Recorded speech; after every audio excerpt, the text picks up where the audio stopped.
की बात करेंगे जिनका नाम है टंट्या भील। टंट्या भील महाराष्ट्र से थे? नहीं, ये यहाँ एमपी से थे। तो ऐसा कैसे नाम हो गया? मैं बताती हूँ। भील यहाँ पे सबसे ज़्यादा जंगल थे एमपी में, सबसे अभी भी सबसे ज़्यादा जंगल एमपी में ही है। एमपी में सबसे ज़्यादा जंगल थे और यहाँ पर सबसे ज़्यादा कौन रहते थे? आदिवासी। हम लोग कहते हैं वनवासी, जो जंगल में रहते हैं, वन में रहते हैं, वो वनवासी होते हैं, है ना। टंट्या भील एमपी के रहने वाले थे, है ना, आदिवासी समाज से बिलोंग करते थे। टंट्या भील का जन्म हुआ था 26 जनवरी 1842 में। कहाँ हुआ था? खंडवा के पास में। एमपी में खंडवा है ना, उसके पास में एक जगह है, वहाँ पर इनका जन्म हुआ था।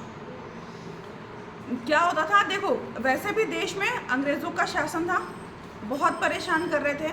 जब हमारे साथ में जो लोग शहरों में रह रहे हैं, गाँवों में रह रहे हैं, उनके साथ में रहने की, खाने की, जीने की इतनी समस्या थी, तो जो वनवासी थे उनको तो और ज़्यादा समस्याओं का सामना करना पड़ रहा था। अंग्रेज़ क्या करते थे? इनकी ज़मीनें छीन लेते थे, इनके घर छीन लेते थे, खाने पीने की वैसे भी दिक्कतें हो रही थी। तो इन्होंने क्या फैसला किया, जब इतनी सारी तंगी कोई देखता है, इतनी सारी परेशानियां कोई देखता है, तो वो ये सोचता है कि हमें इन सब परेशानियों से खुद को और अपने समाज को बचाना है ना, इन सब से छुटकारा पाना है। तो उन्होंने क्या किया कि जो पैसे वाले लोग थे, सामंतवादी, मतलब पैसा है लेकिन कहाँ जा रहा है? गरीबों के काम में नहीं आ रहा है, तो ये उनको लूटते थे। और जो अंग्रेज़ों की चापलूसी करते थे, अपने देश में भी ऐसे लोग थे ना कि हमारी जान बची रहा है, हमारा परिवार खाता पीता रहे। कई लोग सोचते हैं डर के कि हमारा परिवार खाता पीता रहे, हमारे पास पैसा है, हमें क्या लेना देना। हर जगह ऐसे लोग होते हैं। ऐसे लोगों को लूटना और अपने लोगों का पेट भरना, उनके जीवन के बारे में सोचना, ये वो काम करते थे। इसलिए जब वो भोजन लेकर, कपड़े लेकर, ये सब चीज़ें लेकर अपने लोगों के पास पहुंचते थे, तो उन्हें वो लोग मामा कहकर बोलते थे। क्या बोलते थे? मामा। तो वो क्या हो गया? टंट्या मामा भील, क्योंकि वो ये वाला काम करते थे कि जो पैसे वाले हैं, जो सामंतवादी हैं, जो अंग्रेज़ हैं, उनको लूटकर गरीबों की, मतलब पैसे वालों को लूटकर गरीबों की मदद करते थे।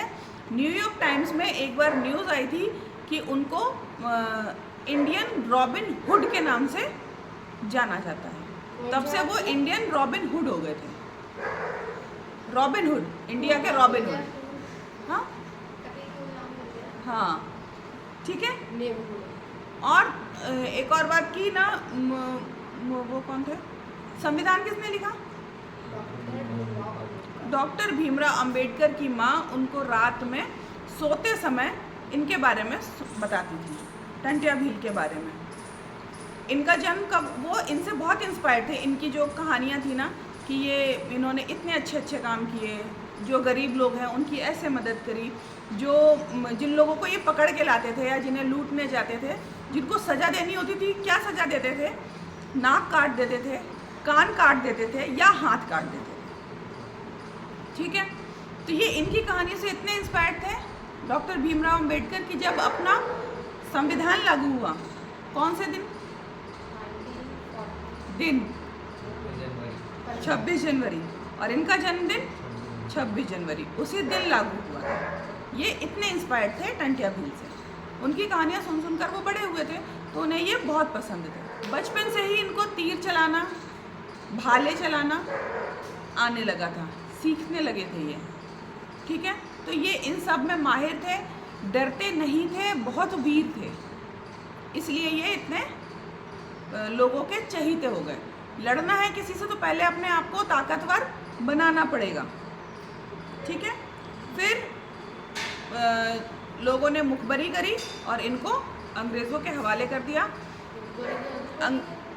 मुखबरी मतलब वो खबर दे दी थी कि ये यहाँ से यहाँ जा रहे हैं। उसके बाद अंग्रेज़ जब इनको लेकर जा रहे थे तो उस टाइम पर हज़ारों लाखों लोग केवल इनके दर्शन करने के लिए, कि वो एक बार देखने को ही मिल जाए कि ऐसा आदमी है जो लोगों की मदद करता है, उमड़ पड़े थे। और उसके बाद में इनको जुट गए थे,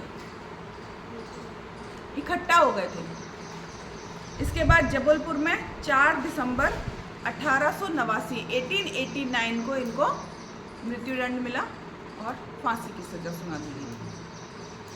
ठीक है, तो ये भी एक फ्रीडम फाइटर है। टंटिया मामा भील अमर रहे, टंटिया मामा भील अमर रहे, टंटिया मामा भील अमर रहे।